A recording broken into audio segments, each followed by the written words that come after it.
Nós reivindicamos e oferecemos projetos que não têm análogos no mundo. Aspiramos à liderança mundial neste setor de forma significativa e temos ótimos e inovadores projetos para isso. E agora vou dizer que isso é completamente injusto. Existem 4 maneiras de voo de aeronaves: aerodinâmica, foguete dinâmica, balística e aerostática. A sustentação aerostática é realmente a mais econômica. Além disso, na verdade, não pagamos nenhuma energia para criar a força de sustentação. A lei de Arquimedes atua como uma espécie de antigravidade, e essa qualidade valiosa a humanidade, por algum motivo, não utiliza de alguma forma, embora devamos lembrar que os primeiros exploradores do oceano aéreo foram inicialmente os aeróstatos, sim, os térmicos e os gasosos, e depois vieram os dirigíveis, e só então apareceram os aviões. E o próprio uso dessa lei de Arquimedes gera muitas qualidades e propriedades maravilhosas, como muitas vezes incríveis e fascinantes. Isso se refere à economia, e estamos falando sobre energia, que é crucial. Se falarmos sobre energia, é importante ter em mente que a energia necessária é específica e significativamente menor do que a dos aparelhos mais pesados que o ar, como os aviões e helicópteros. Assim, uma grande superfície exposta à água pode ser ruim em termos de velas, mas é muito boa para o futuro. Refiro-me ao seguinte: com o tempo haverá painéis solares com apenas 3, 5 micrômetros de espessura e uma eficiência de cerca de 30%. Toda a parte externa da estrutura será um painel solar. Não se pode dizer que sob o sol é possível voar a uma velocidade de 150, 170 ou 200 quilômetros, mas 100 quilômetros é viável. E, além disso, o hidrogênio, que pode ser líquido ou gasoso, requer volume. E em um dirigível há espaço de sobra, ao contrário dos aviões. Portanto, no futuro, poderemos transitar para fontes de energia absolutamente limpas, como a solar e a de hidrogênio. Essa é uma das facetas da questão. A outra, digamos, é a segurança.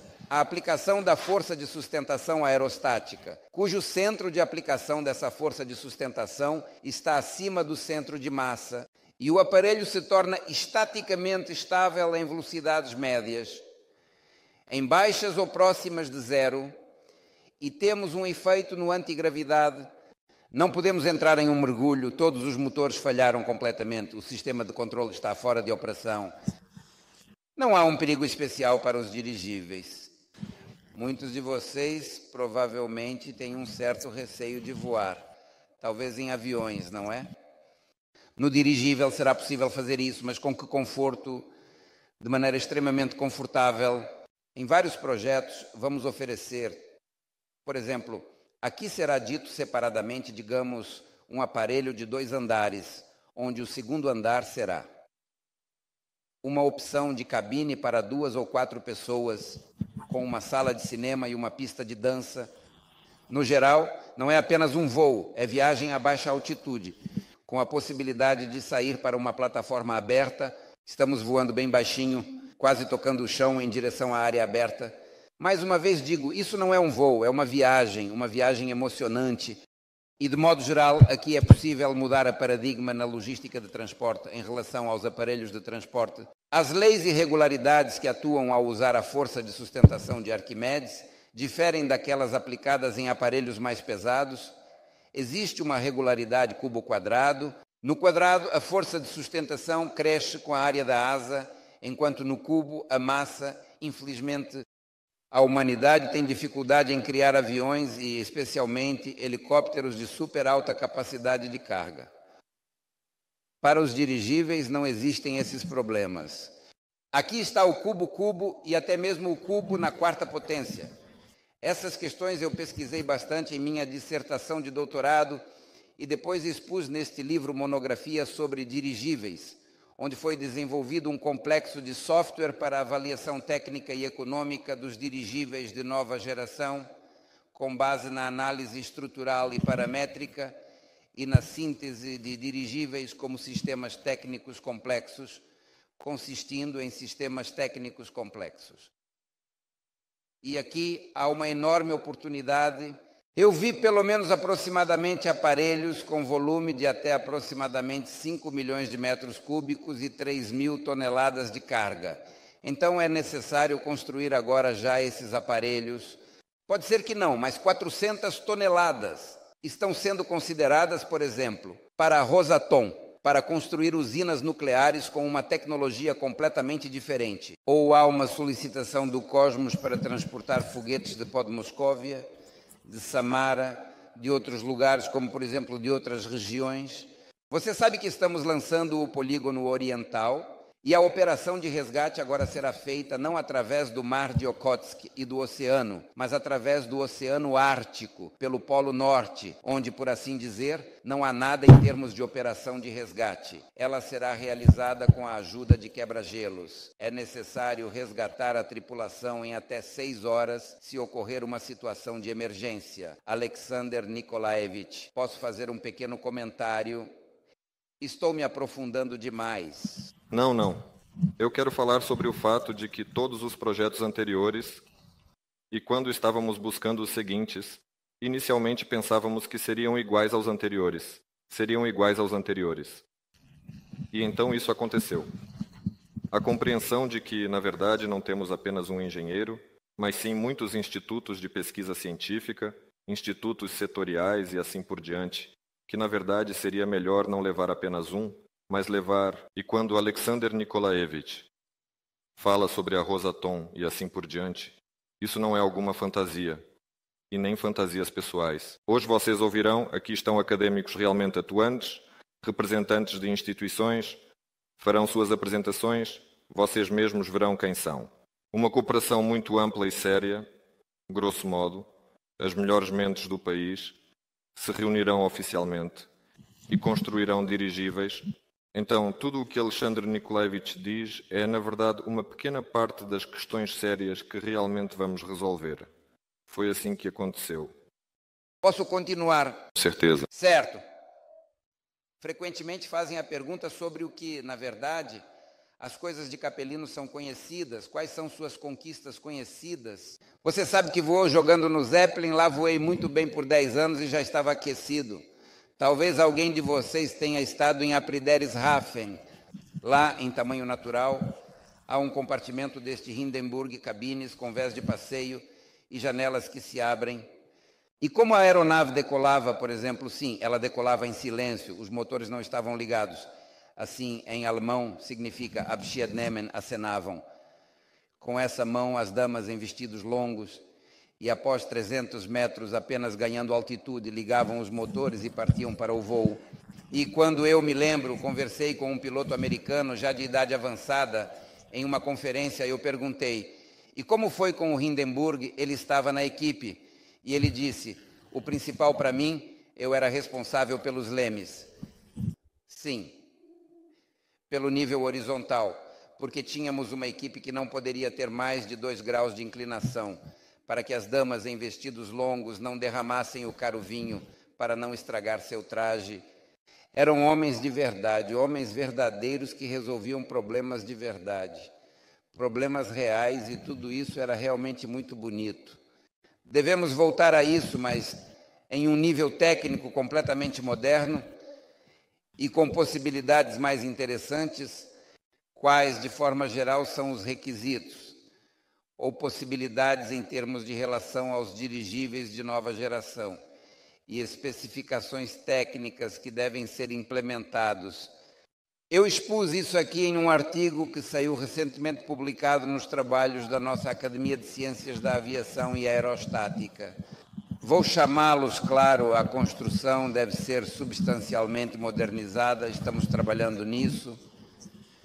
A propósito, em nossa colaboração, pelo menos estamos registrando 15 patentes de testemunhos e predominantemente know-how.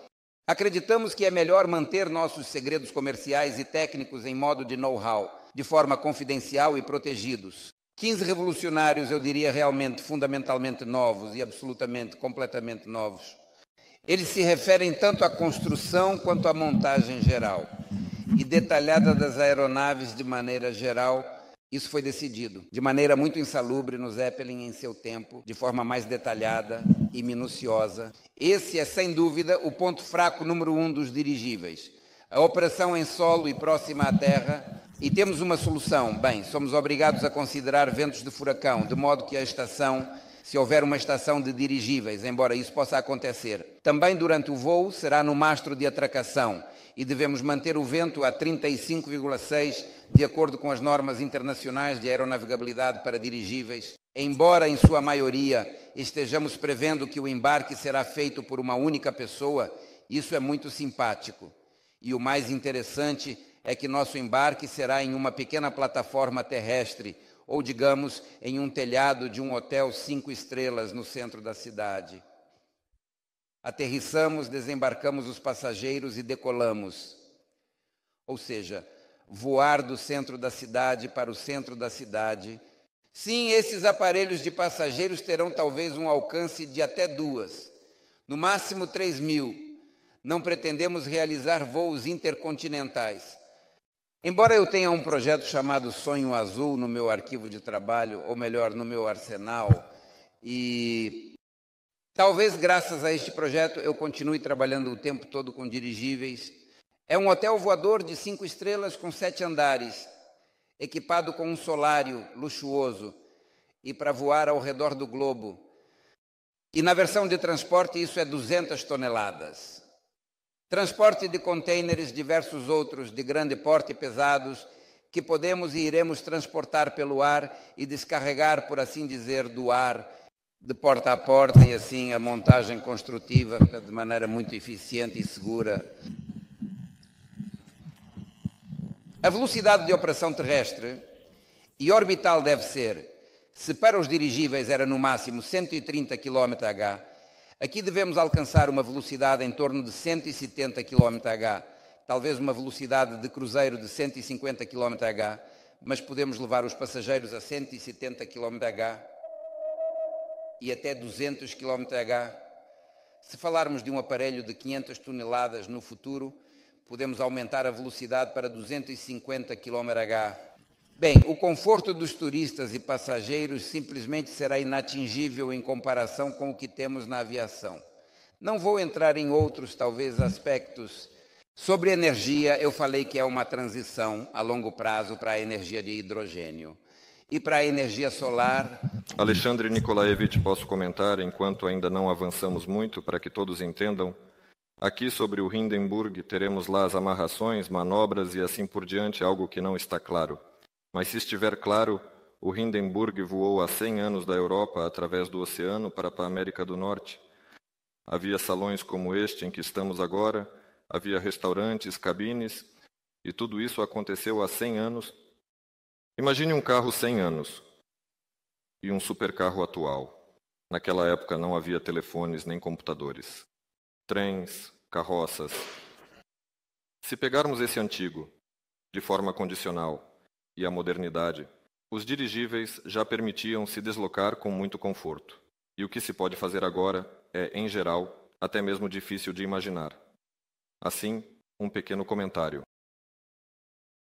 Vou passar para as áreas de aplicação dos dirigíveis. Eles são multifacetados, embora os dirigíveis de dupla função possam ter muitas aplicações. Há muitas tarefas especiais que podem ser realizadas por dirigíveis. Bem, eu fiz uma proposta ao nosso governo e escrevi isso aqui várias vezes. O mais interessante, por exemplo, no caso da Rússia, é o que poderia ser. E estamos desenvolvendo um projeto, o chamado 10 toneladas condicional. Embora na versão de transporte ele chegue a 15 toneladas, é a exploração das florestas russas com a ajuda de dirigíveis. Nossas florestas têm um valor muito alto. Eles são realmente mais caros do que todas as reservas de gás e petróleo já descobertas juntas. Mas não podemos pegá-los. Estamos explorando a colheita florestal planejada em 25%, ou no melhor dos casos, em 30%, se quisermos ir ainda mais longe. Digamos, 50 anos à frente e dominar isso com dirigíveis, precisamos construir de 3 a 5 mil, digamos, desses aparelhos. Existem várias tecnologias possíveis. Até mesmo a de pegar uma árvore com massa de 10 a 12 toneladas e transportá-la a uma curta distância é necessário construir.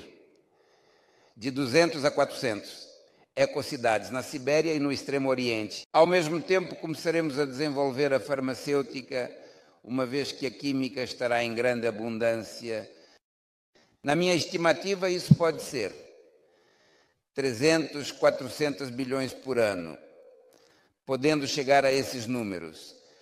Isso é, de fato, significativamente mais do que obtemos do petróleo e do gás juntos.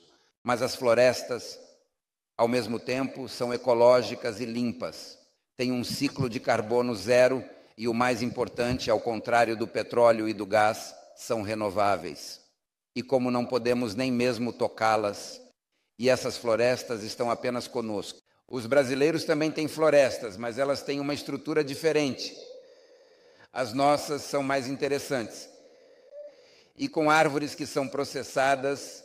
A segunda tarefa, por exemplo, é falar e trabalhar no muito importante projeto do dirigível estratosférico. A estratosfera ainda não foi conquistada de maneira significativa. Caças que podem voar alto e, de maneira consistente, sobrevoam essa região. Seria possível utilizar dirigíveis de forma eficaz para a transmissão de fluxos de informação. Nós oferecemos.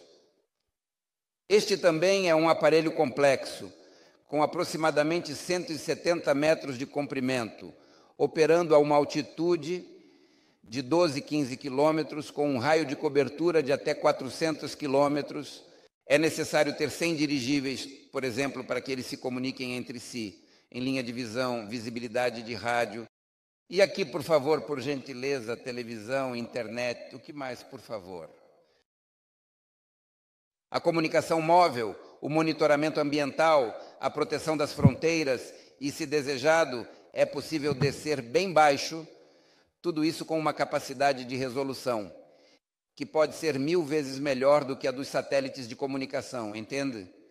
E a carga útil pode ser alterada, retornando à Terra, ao contrário dos satélites artificiais. É uma tarefa simplesmente incrível e interessante, por que não resolvê-la? A propósito, nós também deveríamos ter iniciado um projeto com a Indonésia sobre um aparelho estratosférico. Você sabe que é um país insular com milhares de ilhas e a proteção dessas ilhas e de suas áreas pesqueiras é primordial para eles. Além disso, há um fator ecológico presente também. Devido à operação especial, seriam necessários 30 aparelhos para cobrir a África com esses dispositivos. Este é um mercado promissor e uma aplicação... Estratosféricos. Cerca de 50 aparelhos, há muitas coisas que podem ser feitas. Bem, vamos lá, comentem. Sim, como se fosse do espaço, nós construímos esses foguetes, colocamos esse pequeno satélite lá, o foguete é assim, o satélite é assim, tudo isso decolava, partes se desprendiam, caíam, o satélite é muito caro, tudo isso é feito para que ele saísse para cá, começasse a girar em torno e realizasse algum trabalho útil. É demorado construir um foguete, demorado, e se Deus me livre acontecer algo, tudo de novo, o foguete, isso, tudo começou. E quando Alexandre Nikolaevich diz que a estratosfera não foi conquistada, podemos fazer isso. E então eu também fico impressionado. O aparelho leva o mesmo satélite, apenas projetado especificamente para ele, vai para lá, custa, não sei, bem 1000 vezes mais barato que um foguete. Leva essa coisa para a estratosfera, ela realiza todo o mesmo trabalho que aqueles. Se algo der errado, precisa de manutenção, o satélite não pode ser retirado de lá. Essa coisa pousou de volta. Aqui algo foi consertado, reabastecido e levantado.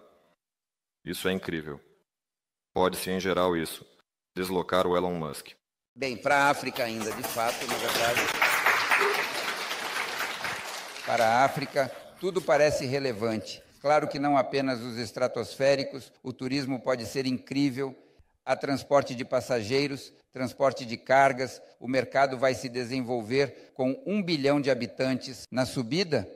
E o que é interessante é que ainda não temos inverno. Aqui o inverno não é nada assustador para a exploração de florestas ou algo assim. Mas quando se trata de transporte de passageiros, pode ser que no inverno às vezes falte um pouco de conforto, mas lá ele estará em plena presença.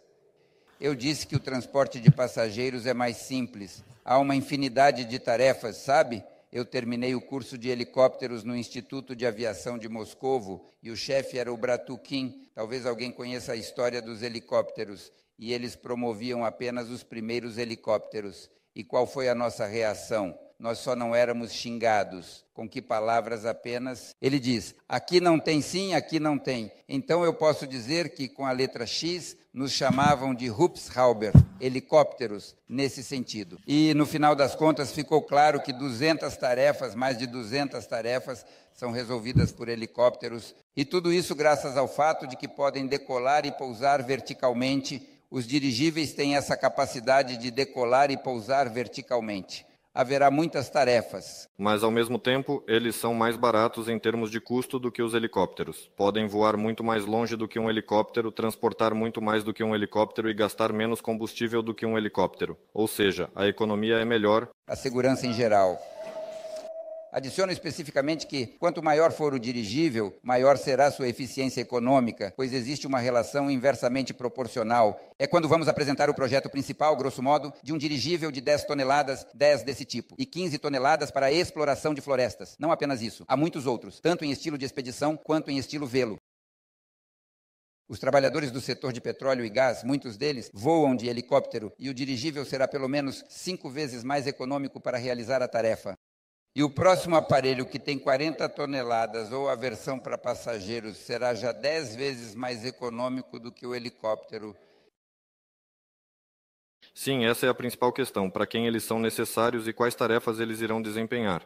Se abrirmos um pouco a história, há um helicóptero maravilhoso chamado Mi-8, que é o helicóptero mais produzido do planeta. Foram fabricadas nada menos que 13 mil unidades. 17 de acordo com meus dados. Ainda mais, todos esses helicópteros têm suas tarefas, todas foram realizadas, foram pagos por isso, toda a história se pagou e nós podemos realizar essas mesmas tarefas de forma 10 vezes mais eficiente em termos econômicos. Grosso modo, esse será o negócio mais lucrativo. Bem, vou passar para o último bloco de perguntas e depois vou passar a palavra para os colegas que vão especificar um pouco mais. Eu vou falar sobre os projetos e eles vão dar mais detalhes sobre os projetos que estamos propondo para a colaboração. Nós meio que encontramos um entendimento mútuo e fazemos um pedido para o desenvolvimento, na verdade, de 6 tipos de aeronaves.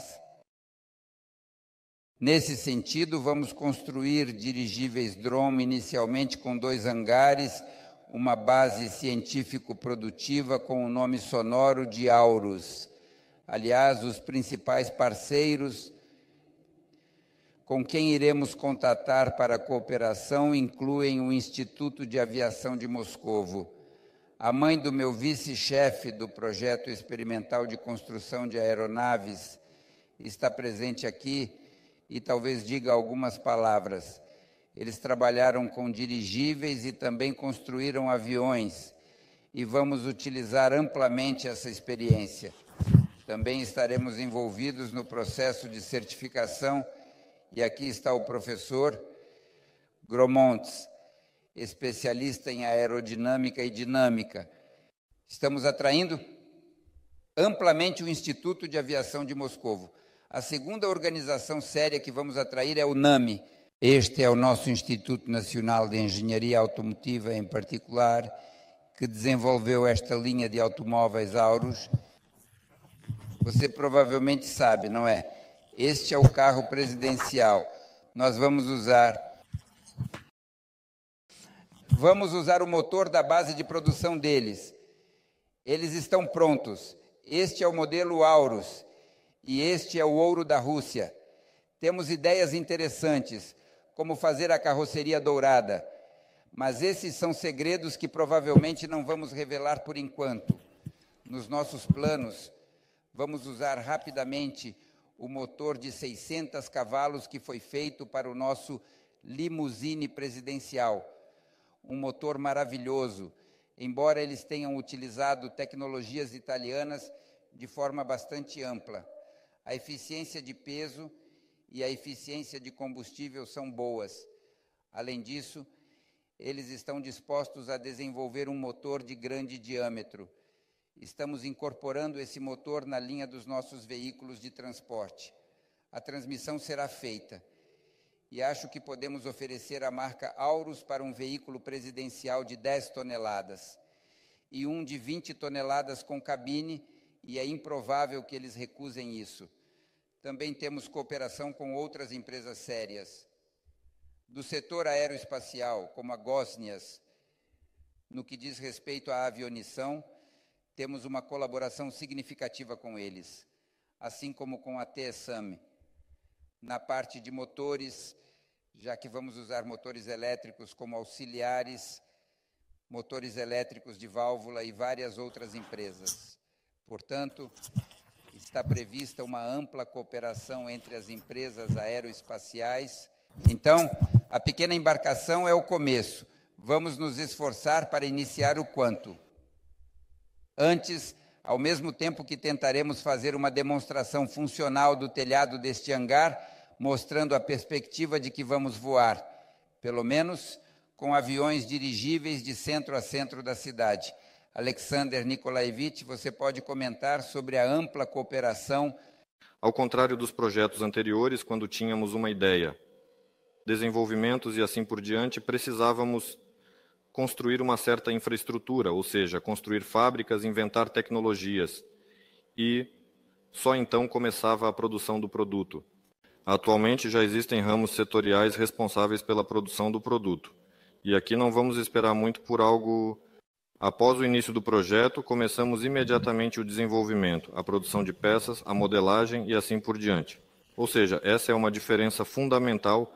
Não é necessário esperar 5 anos até que a fábrica seja construída. Todo o trabalho começará a fluir quase desde o primeiro mês.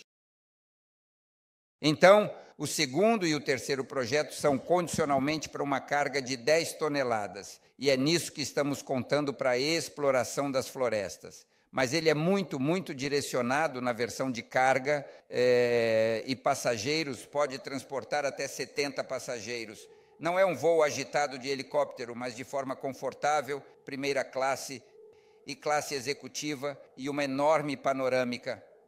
A Buriak, Alexander Nikolaevich, por favor, no microfone. A Buriak, sim, peço desculpas. Então, no segundo modelo, o puramente de carga, com capacidade de 10 a 15 toneladas, será um aparelho muito demandado. Acreditamos que a série dele será pelo menos de alguns milhares.